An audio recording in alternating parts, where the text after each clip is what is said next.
Well, George, what do you got for us today?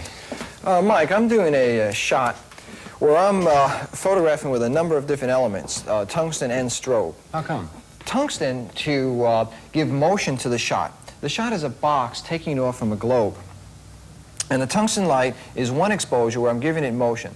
The second part of the shot is with strobe light where I'm actually stopping motion. First, if you'd be so kind, turn on that tungsten light. You see, what we have is two tungsten lights illuminating this box. And what we're going to be doing is a long exposure. And in the first half of the exposure, this box will be exposed in motion, taking off as such. Then when it reaches a certain point, we'll expose it with strobe. We'll stop the motion and expose it with strobe. So you need to leave the shutter open a fairly long time. Exactly. All right, it's a process of coordination. Oh, let me turn on this strobe light. I have a question for you. We want this box to move up and down like that, except we don't want anybody's fingers in it. How do we solve that problem? Well, Mike, I have two pieces of black thread, and they're suspended by this bar, which we have a vice grip on the end of it, so we can slowly turn this thing up. It's magic. And then at a predetermined spot, we'll hit the strobe. Okay, now, George, we will have this up here suspended and all that, but we don't want me behind the shot. What do we use for a background? Well, we have this black background, which we had airbrushed. To give it some color and some depth. Exactly, in the back. Okay. exactly. And we take this ice pick to punch some holes. All right, I'll hold it here. Just be careful where you're punching. Okay. All right. Yeah, we punch some holes in the background. That produces the star effect. Yeah, light will come through here and expose. Okay, now we need a fairly soft light, I guess, behind it. Right. We have this bank light, which is fairly large, but an amateur can use anything, regular tungsten bulbs or even window light, just so light can come through the background. It's going to create a magical star-like effect. What if I turn it on and we give it a try? Okay. Okay, Mike, let's do this shot. All right. I'll be the crane operator, okay? Okay, let me just move the camera over here. All right. George, how can we apply this technique to everyday photography? Well, an amateur can do this, say in the situation of shooting a car in motion.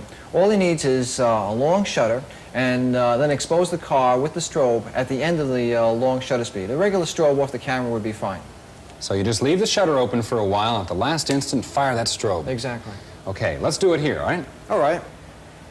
Well, Mike, what you have to do is roll at exactly 1 1/4 turns. Then at that precise moment, you tell me to fire. I'll hit the strobe, and then we'll stop the motion that way. Well, how can we get the proper exposure if we're doing it at home? Well, if you're trying it at home, you can just simply bracket different f-stops and different times. Okay, let's do it then. Well, let's frame this up and shoot it. Okay.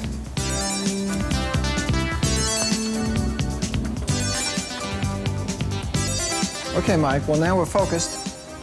Okay. Okay, I'm all set on this side here, ready to do the cranking. Yeah, well, we'll just put this, the film in.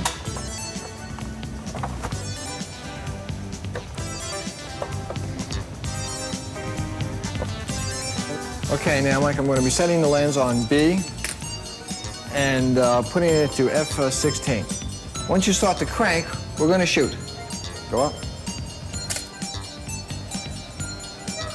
Shoot. Okay, let's try it again.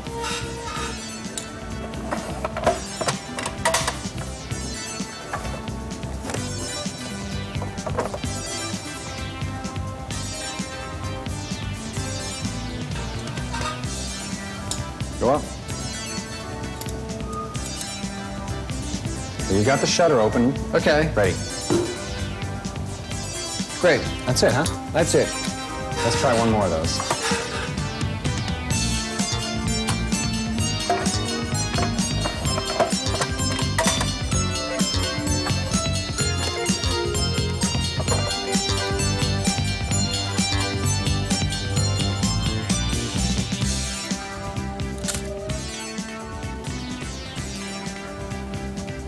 Shoot. Boy, the shot just came out great, George. I guess you couldn't have done it without my help, huh? Yeah, well, thanks for coming by, Mike. And as you saw, it was a real simple shot to do, and it's a nice technique for illustrating motion. So a car moving, a runner, anything in motion, you can use this technique. Exactly. Yeah. You just fire that flesh at the peak of motion. Absolutely right. George, we sure appreciate it. It's always fun to learn a new technique in photography. Well, it's always my pleasure.